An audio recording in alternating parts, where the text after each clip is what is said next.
فبأي آلاء ربكما تكذبان. Kata Hudzaifah kepada Umar, wahai Amir Mukminin, tidak usah anda takut, karena anda adalah pintunya.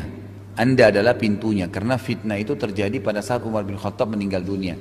Seperti terjadi terbunuhnya Utsman, ya, kemudian terjadi perang antara Ali dengan Aisyah, perang antara Ali dengan Muawiyah, kemudian terbunuhnya Ali, fitnah besar, perang hampir terjadi antara Hasan sama Muawiyah, gitu kan?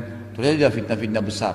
Maka itu terjadi setelah meninggalnya Umar bin Khattab, gitu kan? Jadi lahirnya Nabi, diutusnya Nabi, dan meninggalnya Nabi Muhammad SAW. Yang kedua, yang ketiga, yang keempat adalah tersebarnya fitnah ya di kota Madinah, masuk ke semua rumah-rumah kota Madinah. Ini juga disebutkan dalam hadis yang lain, Nabi SAW pernah naik di atas sebuah batu, kemudian beliau berkata, sungguh demi zat yang ubun-ubunku dalam genggamannya, aku melihat fitnah-fitnah ya di depan-depan rumah setiap masyarakat Madinah yang siap masuk ke rumah mereka. Fitnah, gitu kan? Dalam riwayat ini dikatakan kalau terjadi fitnah itu, maka patahkanlah pedang-pedang kalian, masuklah ke rumah-rumah kalian, dan lebih fokus beribadah secara pribadi. Jangan ikut-ikutan, ya, nggak usah ikut-ikutan, gitu kan?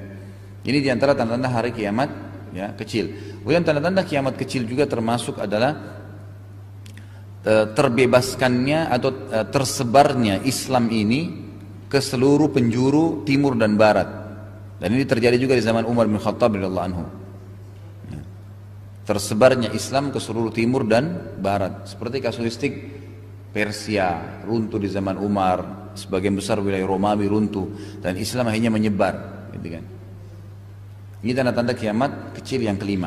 Tanda-tanda kiamat kecil yang keenam, ya, itu terjadinya ya, fitnah di wilayah haram, pembantaian di wilayah haram, dan ini sudah terjadi ya di Saudi.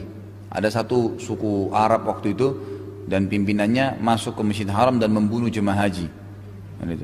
Ini saya tidak terlintas tahun berapa, tapi terjadi ya di abad ke-19an Masehi lah, 1900-an itu terjadi. Itu ada pembantaian besar-besaran, gitu kan. Kemudian termasuk tanda-tanda kiamat kecil itu adalah tersebarnya zina.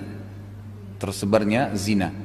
Ya, sampai-sampai kata Nabi SAW, seseorang di antara mereka ya, yang paling baik di zaman itu, pada saat zina tersebar itu, dia bilang dia melihat orang lagi bercumbuan, dia cuma mengatakan kalau seandainya kau buat di belakang tembok itu maksimal yang dia bisa lakukan. Dia nggak bisa berhentiin zina itu. Sekarang zamannya nih, orang pacaran sana sini kan, kita lewat pakai mobil, salah itu aja. Nggak ada yang berhenti ngatin, laporin misalnya, nggak. Seperti orang mau ngurus dirinya sendiri. Tersebarnya zina dan dianggap suatu hal yang biasa. Dan di sini sebagian ulama hadis mengatakan termasuk penyebab-penyebabnya zina itu. Ya, tersebar zina jelas-jelasan ya, seperti tempat perzinahan dipasang lampu, dapat izin. Siapa saja bisa mampir, laki-laki kan? Setiap saat bisa mampir. Pakai mobil mampir, resmi. Pakai lampu, datang bayar. Zina 1 jam 2 jam keluar, tersebar zina. Sementara zina ini berbahaya sekali, dosa besar, gitu kan? Itu terlepas daripada zina yang terselubung, yang terang-terangannya sudah terjadi, gitu kan? Jelas-jelasan berzina itu terjadi. Orang dalam sama pacarnya pergi ke luar negeri, tahu, keluarganya tahu. Ya, ada orang tua bahkan tahu kalau anaknya sama pacarnya lagi di rumahnya berzina, dibiarin. Karena alasannya kesannya dia dulu juga berzina dengan pasangan hidupnya, toh hidupnya sekarang juga berjalan, padahal dia lupa. Dengan perzinahan, pertama dosa besar. Yang kedua, kalau anak perempuan itu hamil, maka anak yang lahir nanti tidak ada nisbatnya kepada laki-laki pemilik sperma, nggak ada, bukan ayahnya itu. Itu kan hukum syar'i begitu, dan tidak ada hukum waris di antara mereka. Jelas itu hukum syar'inya, gitu kan? Semua buku fikih membahas masalah itu.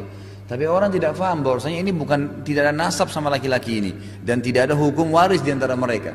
Ya, itu jelas dinisbatkan kepada nama Abdullah, Abdurrahman, Abdurrahim, nanti hamba Allah, atau dinisbatkan kepada ibunya, gitu kan? Dinisbatkan kepada ibunya. Ini jelas. Yang ketujuh itu tersebarnya minuman keras. Sampai-sampai minuman keras itu ya diberikan nama selain namanya. Nah, seperti sekarang kan macam-macam ya. Ada bir, tapi sudah diangkat alkoholnya. Alasan. Alhamdulillah orang beriman masih ada susu, masih ada madu, ngapain? Walaupun diganti namanya. Ya. Tersebarnya minuman keras. Dan maksudnya khamar, bukan minuman keras ya, konsumsian. Ya. Jadi khamar itu semua yang membuat akal manusia keluar dari normalnya, maka masuk narkotika di dalamnya. Jadi bukan harus cairan, tapi bisa bubuk. Ini.